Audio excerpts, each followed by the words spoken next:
Excuse me, Sayason. Could you please share with us some information or investment application and approval procedures that the project investor needs to follow in order to be granted an investment permit in Laos? Yes, of course. I'm very happy to share with you this information. Actually, all relevant information, including the investment application and approval procedures are available online via the MPI website. In terms of EIA, the application procedures for the environmental compliance certificate have been prescribed in the Environmental Protection Law and the Decree on EIA, which are both available online and at the Environment Department, Monterey. However, today I will provide you with a brief insight. To be granted an investment permit in Lao PDR, the investor or project developer needs to observe the following procedures. First, conduct survey and initial technical and economic analysis of project target locations, including geographic features, applicable regulations and regulations, and beneficiary. Second, submit the letter of intent and project proposal to the government through the one-stop service office of Ministry of Planning and Investment in order to be granted approval to conduct the feasibility study. Once the MOU is drafted, it will be shared with the relevant ministry to receive their comments and feedback in order to solicit the feedback. Consultation meetings between the relevant public sectors and the project developer are to be organized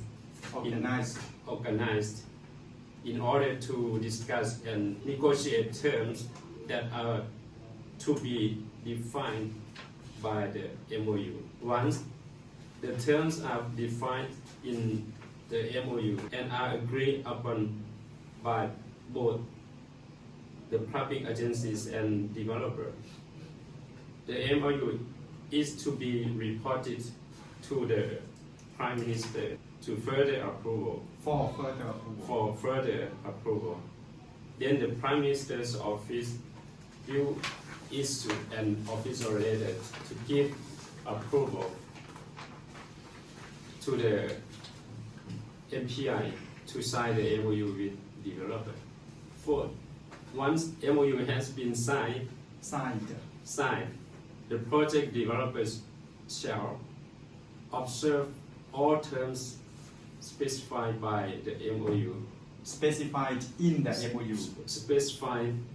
MOU, including feasibility study requirements and initial studies on the environmental impacts, which could be potentially caused by the development project. Fifth, the findings of the feasibility study will reveal. The findings of the feasibility study will reveal the scale of mobilization required to successfully complete the project. While the results of initial studies on environmental impact will reveal the scale of scope of the impacts to be caused by the development project. Then either an IE or an EIA is to be decided upon and conducted based on the size of the project as defined in the established category for investment projects. Very good, very good. 6.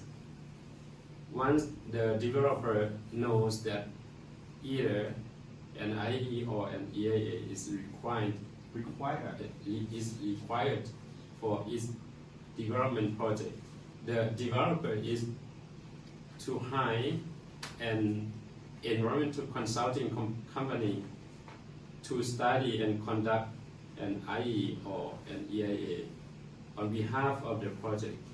Very good, very good. 7. 7.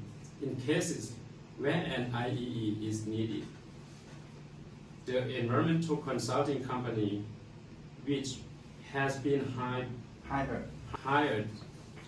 by the project developer is to conduct an IE and then submit the IE report along with an environment management and monitoring plan to the provincial office of natural resources and environment. Natural.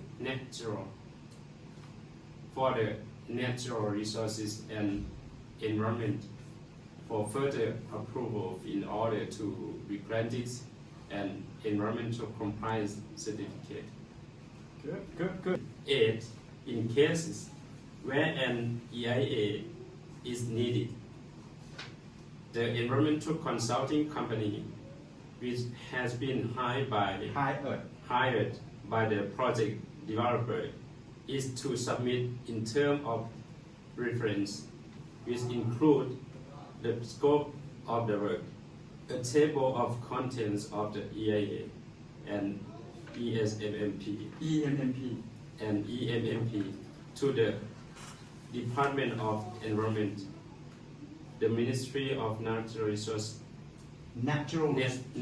Resources and Environment for further approval. 9. Once the TIWA is approved, the project developer is to submit the first draft of the EIA and EMMP to the DOE for further administrative review. 10. After the administrative review has been completed, the DOE will issue an official letter to inform the project developer that a minimum of 15 copies of the EIA report along with the EMMP are to be submitted to the DOE in order to be distributed to the relevant ministry for further feedback. Good. In cases where the draft EIA report needs to be revised or updated, following the initial administrative review, the draft EIA with DOE's feedback, comments